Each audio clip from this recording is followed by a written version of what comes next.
అస్సలాముఅలైకుం. ఇవాళ మనం చేయబోతున్నాం పన్నీర్ ఆలూ కర్రీ. దీనికి ఫస్ట్ ప్యాన్‌లో ఆయిల్ వేసేసి ఆనియన్స్ యాడ్ చేసుకోవాలండి. కొన్ని ఆనియన్స్ పక్కన పెట్టాను నేను.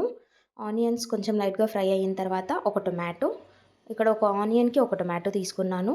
కొంచెం ఉప్పు, లాస్ట్‌లో ధనియాలు ఒక చెంచా యాడ్ చేసిన తర్వాత దీన్ని మిక్స్ చేసి మిక్సీలో వేసి పక్కన పెట్టుకోవాలండి. ఇప్పుడు అదే ప్యాన్‌లో ఇంకొంచెం ఆయిల్ వేసేసి కొంచెం ఆనియన్స్ పక్కన పెట్టుకున్నాం కదండీ! ఆనియన్స్ ఫ్రై అయిన తర్వాత ఒక స్పూన్ అల్లం వెల్లుల్లి పేస్ట్, ఇప్పుడు ముందుగా మిక్సీలో వేసి పెట్టుకున్న టొమాటో ఆనియన్ పేస్ట్, ఇవి మసాలాస్ అండి. పసుపు, ఉప్పు, కారం, స్పూన్ గరం మసాలా ఇవన్నీ వేసి మిక్స్ చేసుకున్న తర్వాత ఇక్కడ ఆలూని చిన్న చిన్నగా కోసి పెట్టుకున్నానండి.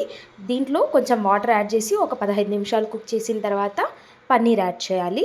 దాంతోపాటు ఫ్రెష్ క్రీమ్ యాడ్ చేస్తే చాలా టేస్టీగా ఉంటుంది. ఒక 5 మినిట్స్ అలా ఉడికించనివ్వాలండి.